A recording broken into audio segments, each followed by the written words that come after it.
ಹೋಮ ಅಂತೂ ಮುಗಿತ. ಇವಾಗ ಮೂರ್ತಿ ಸ್ಥಾಪನೆ ಐತಿ. ಇವಾಗ ಜಸ್ಟ್ ಅಷ್ಟೇ ಕುಂದ್ರಸ್ತಾರ. ನಾಳೆ ಬೆಳಗ್ಗೆ ಹೊಳಿಯಿಂದ ನೀರು ದೇವಿಗೆ ಅರ್ಪಣೆ ಮಾಡಿ ಮಡಿ ಮೈಲಿಗೆ ಮಾಡ್ತಾರ. ಹೊಳಿಯಿಂದ ನೀರ್ ತಗೊಂಡು ದೇವಿಗೆ ನೀರ್ನ ಅರ್ಪಣೆ ಮಾಡ್ತಾರ. ಅಭಿಷೇಕ ಮಾಡ್ತಾ ಇದಾರ. ಇದೇ ಕರಿಯಮ್ಮ ದೇವಿಯ ಹೊಸ ಮೂರ್ತಿ ಪ್ರಾಣ ಪ್ರತಿಷ್ಠಾಪನೆ.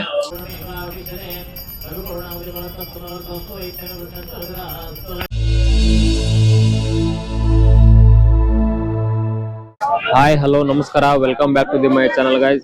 ಸೊ ಇವತ್ತು ಸೌದತ್ತಿ ಕ್ಷೇತ್ರದ ಶ್ರೀ ಕೊತ್ತಲ ಕರಿಯಮ್ಮ ದೇವಿಯ ಭಂಡಾರದ ಒಡತಿ ಅಂತ ಕೂಡ ಕರೀತಾರೆ. ಅದ್ರದ್ದು ಜಾತ್ರಾ ಮಹೋತ್ಸವ ಐತಿ. 5 ದಿನಗಳ ಕಾಲ ಜಾತ್ರಾ ಮಹೋತ್ಸವ ಐತಿ.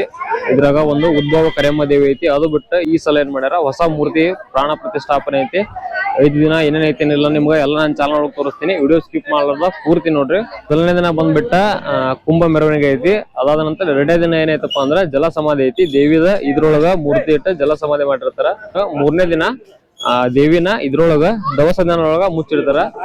4ನೇ ದಿನ ಬಂದ್ಬಿಟ್ಟು ಚಂಡಿ ಹೋಮ ಐತಿ. ಚಂಡಿ ಹೋಮ ಆದ ತಕ್ಷಣ 5ನೇ ದಿನ ದೇವಿ ಮೂರ್ತಿ ಪ್ರತಿಷ್ಠಾಪನೆ ಐತಿ. ಒಳ್ಳೆ ಮಹಾಮಂಗಳಾರತಿ ಇರುತ್ತ. ತದನಂತರ ಸಾಯಂಕಾಲ ಸುಮಾರ ಮಹಾ ಮೆರವಣಿಗೆ ಇರುತ್ತೆ. ಸೌದತ್ತಿ ಕ್ಷೇತ್ರ ತುಂಬಾ ಮೆರವಣಿಗೆ ಇರುತ್ತೆ ದೇವಿದ. ನಿಮ್ಗೆ ಪೂರ್ತಿ ಎಲ್ಲ ನನ್ನ ಚಾನಲ್ ಒಳಗೆ ತೋರಿಸ್ತೀನಿ. ಯಾರ್ಯಾರು ಇಲ್ಲಿ ಬಂದು ನೋಡಕ್ಕಾಗಲ್ಲ, ನನ್ನ ಚಾನಲ್ ಒಳಗ ಪೂರ್ತಿ ವಿಡಿಯೋ ನೋಡ್ರಿ, ಚೆನ್ನಾಗಿರುತ್ತ, ಅದ್ಭುತವಾಗಿ ಮಾಡ್ತಾರ. ಸೊ ವ್ಲಾಗ್ನ ನಿಮ್ಗೆಲ್ಲ ಕಂಟಿನ್ಯೂ ತೋರಿಸ್ತೀನಿ ಅಂತ.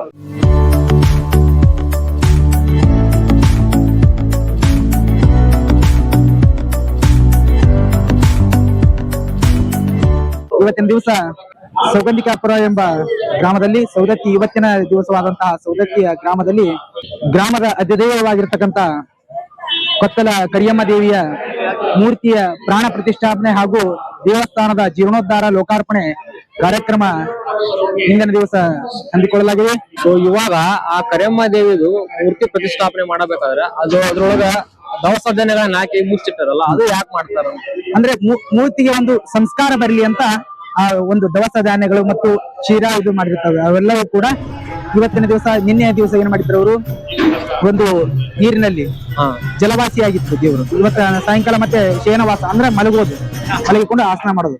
ಅದಾದ ತಕ್ಷಣ ಮೂರ್ತಿ ಪ್ರಾಣ ಪ್ರತಿಷ್ಠಾಪನೆ. ಗುರುಗಳು ಬಂದ ತಕ್ಷಣ ಪ್ರತಿಷ್ಠಾಪನೆ ಆಗಿ ನೇತ್ರೋನ್ಮಿಲನ ಮಾಡ್ತಾರೆ. ಫಸ್ಟ್ ಅವ್ರು ಗುರುಗಳು ನೋಡಿದ ಕೂಡಲೇ ಆಮೇಲೆ ಎಲ್ಲಾ ಭಕ್ತಾದಿಗಳಿಗೂ ಕೂಡ ಒಂದು ಕನ್ನಡಿ ಒಳಗ ಪ್ರತಿಬಿಂಬವಾಗಿ ತೋರಿಸುತ್ತೆ. ಕಣ್ಣಿಗೆ ಬಟ್ಟೆ ಯಾಕೆ ಕಟ್ಟಾರ ಅಂದ್ರೆ ನೇರವಾಗಿ ಆ ದೇವಿಯ ದೃಷ್ಟಿಯನ್ನು ನಾವು ಕಾಣಕ್ಕಾಗಲ್ಲ, ಅಷ್ಟು ಶಕ್ತಿ ಇರ್ತದೆ. ಆ ಗುರುಗಳು ಬಂದು ಅದಕ್ಕೆ ಪ್ರಾಣ ಪ್ರತಿಷ್ಠಾಪನೆ ಮಾಡಿ ಗುರುಗಳ ಮುಖಾಂತರವಾಗಿ ನಾವು ಅವ್ರ ಹಸ್ತವಸ್ತಕದಿಂದ ನೋಡ್ಬೋದು. ಇದು 5 ದಿನದ ಜಾತ್ರೆ. ಮೊದಲನೇ ದಿನ ಗಂಗಾ ಪೂಜೆ, ಗಣಪತಿಯ ಪೂಜೆ, ಆಮೇಲೆ ಎಲ್ಲಾ ಕಲಶಗಳನ್ನು ತೆಗೆದುಕೊಂಡು ಬಂದು ಕುಂಭಮೇಳ ಆಯ್ತು. ಅದಾದ ತಕ್ಷಣ ನಿನ್ನೆ ದಿವಸ ಗ್ರಾಮದ ಬೀದಿಗಳಲ್ಲಿ ಮೂರ್ತಿಯ ಒಂದು ಮೆರವಣಿಗೆ ಮೂಲಕವಾಗಿ ತೆಗೆದುಕೊಂಡು ಬಂದು ಇವತ್ತಿನ ದಿವಸ ಇಲ್ಲಿ ಪೂಜಾ ಕಾರ್ಯಕ್ರಮಗೊಂಡು ಇವತ್ತಿನ ದಿವಸ ಎಲ್ಲಾ ಪ್ರಧಾನ ಪರಿವಾರ ದೇವತೆಗಳನ್ನ ಸ್ಥಾಪನೆ ಮಾಡಿಕೊಂಡು ಪೂಜೆಯನ್ನ ಪ್ರಾರಂಭ. ಇವತ್ತು ನಾಳಿನ ದಿವಸ ಕ್ಷೇತ್ರ ಪಾಲಕ ಕಾಲಭೈರವೇಶ್ವರ, ನಾಗದೇವತೆ ಮತ್ತು ಆಂಜನೇಯ, ನಾಗ ಪ್ರತಿಷ್ಠಾಪನೆ ಇವೆಲ್ಲವನ್ನ ಮಾಡಿಕೊಂಡು ನಾಡಿದ ದಿವಸ 19ನೇ ತಾರೀಕು ಬರುವ 19ನೇ ತಾರೀಕು ಗುರುವಾರ ಪ್ರತಿಭಾ ದಿವಸ ಯುಗಾದಿ ಪಾಡ್ಯ ದಿನ ಈ ಒಂದು ಕೊತ್ತಲ ಕರಿಯಮ್ಮ ದೇವಿಯ ಮೂರ್ತಿ ಪ್ರಾಣ ಪ್ರತಿಷ್ಠಾಪನೆ ಇರುತ್ತೆ. ಇವಾಗ ಇರುವ ಹೋಮ ಯಾವುದು? ಇವಾಗ ರಕ್ಷಾಗುಣ ಹೋಮ ಅಂತ ಮಾಡ್ತೀವಿ. ಅದನ್ನ ಯಾಕೆ ಮಾಡ್ತಾರ? ಎಲ್ಲ ದುಷ್ಟಶಕ್ತಿಗಳು ದೂರ ಆಗ್ಲಿ, ಇಲ್ಲಿ ಮಾಡ್ತಕ್ಕಂಥ ಕಾರ್ಯಗಳು ಸುಗಮವಾಗಿ ಸಾಗ್ಲಿ ಅಂತ ಮಾಡ್ತಾರೆ.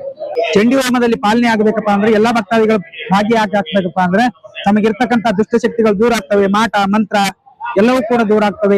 ಯಾರಾದ್ರೂ ಕೂಡ ನಿಮಗೆ ಶತ್ರುಗಳಿದ್ರೆ ಶತ್ರುಗಳ ಭಯವೂ ಕೂಡ ದೂರ ಆಗ್ತದೆ. ಅದಕ್ಕಿಂತ ಆ ತಾಯಿ ಆಶೀರ್ವಾದ, ನಿಮಗೆ ಜಾಗೃತವಾಗಿರ್ತಕ್ಕಂಥ ತಾಯಿ ಆಶೀರ್ವಾದ ಸದಾಕಾಲ ನಿಮ್ಮ ಕುಟುಂಬದ ಮೇಲೆ ಇರ್ತದೆ. ಅನಾರೋಗ್ಯದಿಂದ ಬಳಲತಕ್ಕಂಥ ಎಲ್ಲಾ ರೋಗಗಳು ಪರಿಹಾರ ಆಗ್ತವೆ. ಎಲ್ಲಾ ದುಷ್ಟಶಕ್ತಿಗಳು ಪರಿಹಾರ ಆಗ್ತವೆ. ಅದರಿಂದ ತಾವೆಲ್ಲರೂ ಕೂಡ ಆ ಪೂಜೆಯಲ್ಲಿ ಭಾಗಿಯಾಗಿ ಆ ದೇವಿಯ ಅನುಗ್ರಹಕ್ಕೆ ಪಾತ್ರ ಆಗಬೇಕು. ತನು ಮನ ಜನದಿಂದ ನಾವೆಲ್ಲರೂ ಕೂಡ ಸೇವೆಯನ್ನು ಸಲ್ಲಿಸಿದ್ದಾದ್ರೆ ತಾಯಿ ಸದಾಕಾಲ ನಿಮಗೆ ಇಷ್ಟಾರ್ಥಗಳನ್ನು ದಯಪಾಲಿಸ್ತಾಳೆ.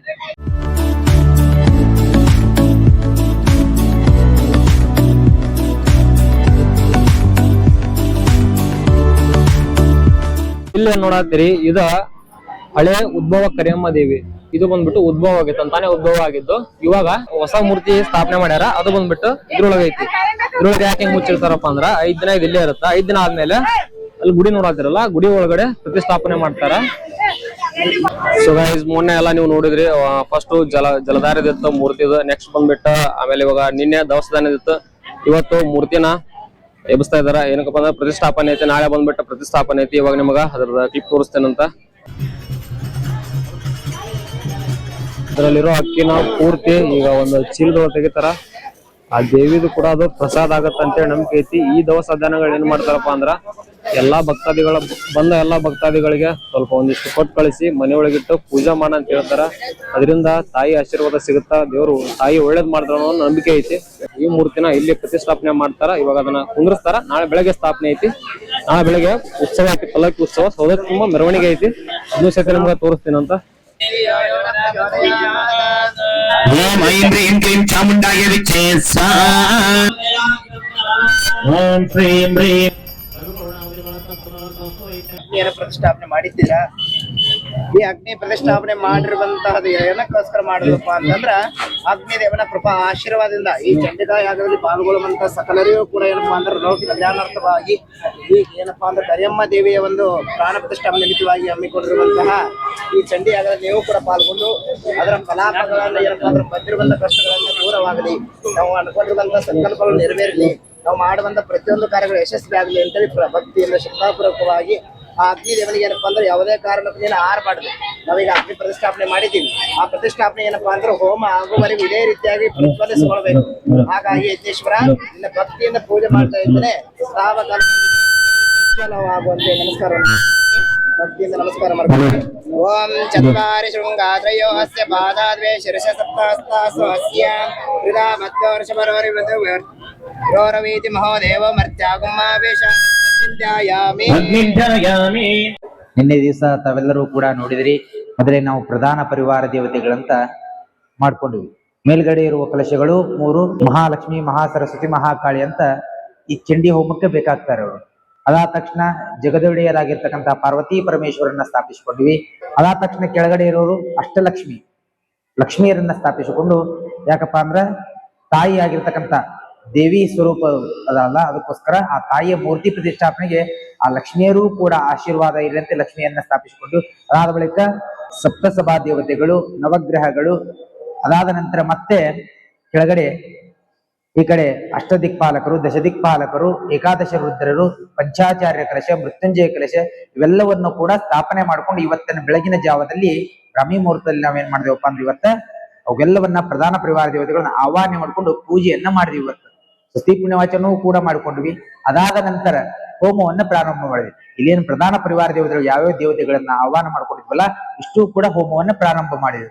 ಅದಾದ ತಕ್ಷಣ ಇವತ್ತು ಸಾಯಂಕಾಲ 4 ಗಂಟೆಗೆ ಚಂಡಿ ಹೋಮ, ಮಹಾಕಾಳಿ, ಮಹಾಸರಸ್ವತಿ, ಮಹಾಲಕ್ಷ್ಮಿ ಅಂತ ಹೇಳಿದ್ವಲ್ಲ ಆ ಚಂಡಿ ಹೋಮವನ್ನ ಪ್ರಾರಂಭ ಮಾಡ್ಕೊಂಡು, ಇವಾಗ ಆ ಚಂಡಿ ಹೋಮ ಯಾಕೆ ಮಾಡ್ತಾರಪ್ಪ ಅಂದ್ರ ಏನಾದ್ರೂ ಒಂದು ಕೂಡ ನಮಗ ವೈಯಕ್ತಿಕ ಈ ಚಂಡಿ ಹೋಮ ದೇವಿ ಮೂರ್ತಿ ಪ್ರಾಣ ಪ್ರತಿಷ್ಠಾಪನೆ ಮಾಡುವ ಉದ್ದೇಶ ಏನಪ್ಪಾ ಅಂದ್ರ ಆ ದೇವಿಯ ಶಕ್ತಿಯು ಕೂಡ ಇನ್ನೂ ಹೆಚ್ಚಾಗ್ಲಿ, ಭಕ್ತರು ಅವರ ಒಂದು ಇಷ್ಟಾರ್ಥ ನೆರವೇರ್ಲಿ. ಆಮೇಲೆ ಮನೆಯಲ್ಲಿ ಮಾಡಿಸುವುದರಿಂದ ಆ ಚಂಡಿ ಹೋಮ ಮನೆಯಲ್ಲಿ ದುಷ್ಟ ಶಕ್ತಿಗಳು ದೂರ ಆಗ್ತವ. ಆಮೇಲೆ ಏನಾದ್ರೂ ಕೂಡ ಯಂತ್ರ ಮಂತ್ರ ತಂತ್ರ ದೋಷಗಳು, ವಾಮಾಚಾರ ದೋಷಗಳು, ಯಾರಾದ್ರೂ ಕೂಡ ವಾಮಾಚಾರ ಮಾಡ್ತಾ ಇರ್ತಾರೆ, ನಮ್ಮ ಮೇಲೆ ವಾಮಾಚಾರ ಪ್ರಯೋಗ ಮಾಡಿರ್ತಾರೆ, ಅಂತವೆಲ್ಲವೂ ಕೂಡ ತಡಿ ಹಾಕ್ಲಿಕ್ಕ ಈ ಚಂಡಿ ಹೋಮ ಬಹಳ ಸೂಕ್ತವಾದಂತಹ ಹೋಮ ಇದು. ಯಾಕಪ್ಪ ಅಂದ್ರ ಏನಾದ್ರೂ ಕೂಡ ನಮಗ ಒಂದು ಭೂತ ಪ್ರೇತದ ಬಾಧೆಯಾಗಿರ್ತದ, ಅವೆಲ್ಲವೂ ಕೂಡ ನಿವಾರಣೆ ಆಗ್ಬೇಕಪ್ಪ ಅಂದ್ರ ಚಂಡಿ ಹೋಮ ಬಹಳ ಸೂಕ್ತ. ಅದಾದ ತಕ್ಷಣ ಆ ಕೊತ್ತಲ ಕರಿಯಮ್ಮ ದೇವಿಗೆ ನೇತ್ರೋನ್ಮಿಲನ, ಮಹಾಭಿಷೇಕ, ಅದಾದ ಬಳಿಕ ಒಂದು ಚಂಡಿ ಹೋಮದ ನಾಳೆ ಪೂರ್ಣಾವತಿ ಇರುತ್ತದೆ, ಮಹಾಪೂರ್ಣಾವತಿ. ಅದೆಲ್ಲ ಕೂಡ ನೋಡ್ಬೇಕು ನೀವು. ಎಷ್ಟೆಲ್ಲಾ ದವಸ ಧಾನ್ಯಗಳು, ಎಷ್ಟೆಲ್ಲ ವನಸ್ಪತಿಗಳು, ಆಮೇಲೆ ಸೀರಿ, ಬಂಗಾರ, ಬೆಳ್ಳಿ, ಇನ್ನಿತರ ಸಾಮಗ್ರಿಗಳು, ಇನ್ನೂ ಬೇಕಾದಷ್ಟು ಸಾಮಗ್ರಿಗಳು, ಲಡ್ಡು, ಚೂರು, ಅವೆಲ್ಲವೂ ಕೂಡ ಪ್ರಸಾದ ರೂಪದೊಳಗ ಅಮ್ಮನಿಗೆ ಅರ್ಪಣೆಯನ್ನ ಮಾಡ್ತೀವಿ. ಅದನ್ನ ನೋಡಕ್ 2 ಕಣ್ಣು ಸಾಲದು. ಅದಕ್ಕೋಸ್ಕರ ತಾವೆಲ್ಲರೂ ಕೂಡ ಸುತ್ತಮುತ್ತಲಿನ ಗ್ರಾಮದ ಎಲ್ಲಾ ಭಕ್ತರು ಕೂಡ ಬಂದು ಆ ದೇವಿಯ ಆಶೀರ್ವಾದವನ್ನು ಪಡೆದುಕೊಂಡು ತಾವೆಲ್ಲರೂ ಕೂಡ ಪುನೀತರಾಗಬೇಕು. ತನುಮನ್ನ ದನ್ನದಿಂದ ಆ ಸೇವೆಯನ್ನು ಸಲ್ಲಿಸಿ ಉತ್ತರೋತ್ತರವಾಗಿ ಇದೇ ರೀತಿ ಆ ತಾಯಿಯ ಆಶೀರ್ವಾದ ನಿಮ್ಮೆಲ್ಲರ ಮೇಲೆ ಇರಲಿ ಅಂತ ಹೇಳಿ ಮೊನ್ನೆ ದಿನ ದೇವಿಯ ಮೂರ್ತಿಯನ್ನ ಮೆರವಣಿಗೆ ಮಾಡ್ಕೊಂಡು ತಗೊಂಡ್ ಬರುವಾಗ ಆ ಕುಂಭವನ್ನು ತೆಗೆದುಕೊಂಡು ಬಂದಿದ್ದಾರೆ ಎಲ್ಲರೂ ಕೂಡ. ಆ ಭಕ್ತರ ಅವರು ಮನೆಯಲ್ಲಿ ಇಟ್ಕೊಂಡಿದ್ದಾರೆ. ನಾಳೆ ತಗೊಂಡು ಬಂದು ಸ್ವತಃ ಆ ದೇವಿಗೆ ಅವರೇ ಅವರ ಕೈಯಿಂದ ಅಭಿಷೇಕವನ್ನ ಮಾಡ್ತಾರೆ. ಆ ಕುಂಭದೊಳಗಿರ್ತಕ್ಕಂಥ ಗಂಗೆಯನ್ನ ಆ ತಾಯಿಯ ಮೇಲೆ ಹಾಕ್ತಾರೆ. ಆ ತಾಯಿಯ ಅಭಿಷೇಕ ಆದ ನಂತರ ತಾವೆಲ್ಲರೂ ಕೂಡ ಮಹಾಮಂಗಳಾರತಿಯಲ್ಲಿ ಭಾಗಿಯಾಗಿ, ಮಹಾಮಂಗಳಾರತಿ ಆದ ನಂತರ ಪೂರ್ಣಾವತಿ ಆದ ನಂತರ ಕುಂಕುಮಾರ್ಚನೆ ಇರ್ತದೆ. ಲಲಿತಾ ಸಹಸ್ರನಾಮದ ಕುಂಕುಮಾರ್ಚನೆ ಇರ್ತದೆ. ಆ ಕುಂಕುಮಾರ್ಚನೆಯಲ್ಲಿ ತಾವು ಕೂಡ ಮುತ್ತೈದರು ಭಾಗಿಯಾಗಿ ಆದ ಬಳಿಕ ನಿಮಗ ಒಂದು ಉಡಿ ತುಂಬುವ ಕಾರ್ಯಕ್ರಮ, ಪಡಲಿಗೆ, ಇವೆಲ್ಲವೂ ಕೂಡ ಕಾರ್ಯಕ್ರಮ ಇರುತ್ತೆ. ಬಹಳ ಸುಂದರವಾಗಿರುತ್ತೆ. ಅದಕ್ಕೋಸ್ಕರ ತಾವೆಲ್ಲರೂ ಕೂಡ ಸುತ್ತಮುತ್ತಲಿನ ಗ್ರಾಮದವರು ಎಲ್ಲರೂ ಕೂಡ ಬಂದು ಈ ಒಂದು ಪುಣ್ಯಮಯ ಕ್ಷೇತ್ರದೊಳಗ ಅಂತಹ ಒಂದು ಕಾರ್ಯಕ್ರಮದೊಳಗೆ ತಾವು ಕೂಡ ಭಾಗಿಯಾಗಿ ಪಾವನರಾಗಿ ಪುನೀತರಾಗಬೇಕಂತ ತಮ್ಮಲ್ಲಿ ಕೇಳಿಕೊಳ್ಳಲಾಗುವುದು. ಹೋಮ ಅಂತ ಮುಗಿತ್ತ. ಸೊ ಆಲ್ರೆಡಿ ನಮ್ಮ ಹಿರಿಯರ ಭಜನೆ ಸ್ಟಾರ್ಟ್ ಆಯ್ತು. ಉಳಿದೆಲ್ಲ ನಾಳೆ ನಿಮ್ಗೆ ನೆಕ್ಸ್ಟ್ ತೋರಿಸ್ತೀನಿ. ಚಂಗ ಮೆರವಣಿಗೆ ಇರುತ್ತೆ, ಅದನ್ನೆಲ್ಲ ಹಾಕ್ತೀನಿ ಅಂತ.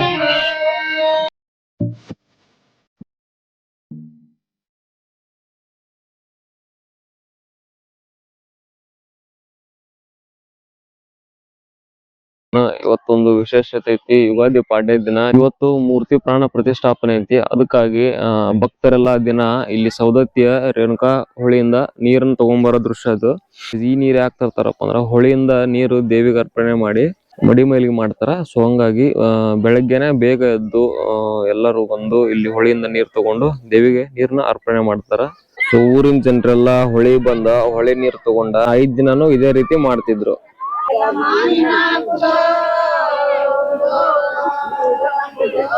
ಸೊ ಗೈಸ್, ಅಭಿಷೇಕ ಸ್ಟಾರ್ಟ್ ಆಗೈತೆ. ಇವಾಗ ಅದನ್ನು ತೋರಿಸ್ತೇನೆ ಅಂತ. ಇವಾಗ ನಾ ಹೊಳೆಯಿಂದ ನೀರು ತಗೊಂಬಂದ್ರಲ್ಲ, ಅದರಿಂದ ನಾ ಅಭಿಷೇಕ ಐತಿ ದೇವಿಗೆ.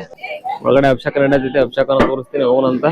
ನಿಮ್ಗೆಲ್ಲ ಪೂರ್ತಿ ದಿಟ್ಟು ಯಾರ್ಯಾರ ಇಲ್ಲಿ ಬಂದು ಇದನ್ನ ನೋಡೋದಾಗ್ಲಿಲ್ಲ, ನನ್ನ ಯೂಟ್ಯೂಬ್ ಚಾನಲ್ ಪೂರ್ತಿ ನೋಡ್ರಿ. ಅಭಿಷೇಕ ನೋಡ್ತಿದ್ರಲ್ಲ, ಸ್ಟಾರ್ಟ್ ಆಗೈತಿ. ಅರ್ಚಕರು ಕೂಡ ದೇವಿಗೆ ಅಭಿಷೇಕ ಮಾಡ್ತಾ ಇದಾರ. ಇದೇ ಕರಿಯಮ್ಮ ದೇವಿಯ ಹೊಸ ಮೂರ್ತಿ ಪ್ರಾಣ ಪ್ರತಿಷ್ಠಾಪನೆ. ಇನ್ನೊಂದು ಕೆಲವೇ ಸಮಯದಾಗ ದರ್ಶನ ಸಿಗುತ್ತೆ ಎಲ್ಲರಿಗೂ. ಯಾರು ಇಲ್ಲಿ ಬಂದು ದರ್ಶನ ಮಾಡಕ್ ಹೋಗಲ್ಲ, ಚೆನ್ನಾಗಿ ದರ್ಶನ ಮಾಡ್ಕೋರಿ. ಹಂಗೆ ಕೊತ್ತಲ ಕರಿಯಮ್ಮ ದೇವಿ ಅಂತೇಳಿ ಕಮೆಂಟ್ ಒಂದು ಹಾಕ್ರಿ. ದೇವಿ ಆಶೀರ್ವಾದ ತಗೋರಿ. ದೇವಿ ಅಷ್ಟು ವಿಜೃಂಭಣೆಯಿಂದ ಅದಾಳ ಅಂತ ಹೇಳಿ.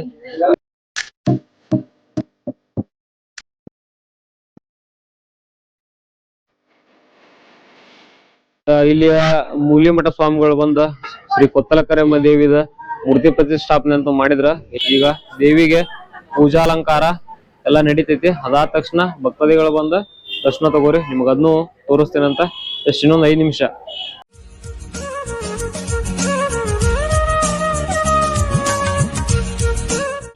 ದೇವಿದ ಮೂರ್ತಿ ಪ್ರಾಣ ಪ್ರತಿಷ್ಠಾಪನೆ ಅಂತೂ ಆಯ್ತು. ಇವಾಗ ಅಲ್ಲಿರೋ ಸಾಮಗ್ರಿಗಳನ್ನೆಲ್ಲ ಮಹಾಚಂಡಿಯಾಗ ಹೋಮದೊಳಗೆ ಹಾಕತ್ತಾರ.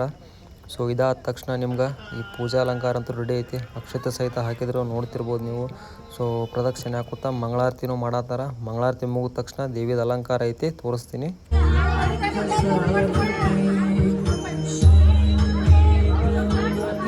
ಪೂಜಾ ಅಲಂಕಾರ ಮುಗಿದ ತಕ್ಷಣ ದೇವಿದ ಮೆರವಣಿಗೆ ಸ್ಟಾರ್ಟ್ ಆಗಿತ್ತು. ಸೊ ನಾನು ಒಂದು ಸ್ವಲ್ಪ ಕೆಲಸದ ಮೇಲೆ ಹೊರಗೆ ಹೋಗಿದ್ದೆ. ನೋಡತ್ರಿ ಬಂಡಾರ ಒಡತಿಯ ಭಂಡಾರ ಜಾತ್ರೆ ಅಷ್ಟು ಅದ್ದೂರ ನಡೆಯೋದು ಅಂತೇಳಿ ಮೆರವಣಿಗೆ ಅಷ್ಟು ಸಖತ್ ನಡೆಯತೈತಿ. ಒಟ್ಟ ದೇವಿದು ಒಂದು ಸೌದತ್ತಿ ಪೂರ್ತಿ ಸರೌಂಡಿಂಗ್ ಮೆರವಣಿಗೆ ಇತ್ತು. ಮೆರವಣಿಗೆ ಮುಗಿಸ್ಕೊಂಡ್ಬಂದ್ವಿ. ಇವಾಗ ಒಳ್ಳೆ ದೇವಿ ತನ್ನ ಗರ್ಭಗುಡಿ ಒಳಗೆ ಕುಂತಾಳ, ನೋಡ್ತಿರ್ಬೋದು. ಜಸ್ಟ್ ಇಲ್ಲಿಗೆ ವ್ಲಾಗ್ ಎಂಡ್ ಮಾಡೋಣ.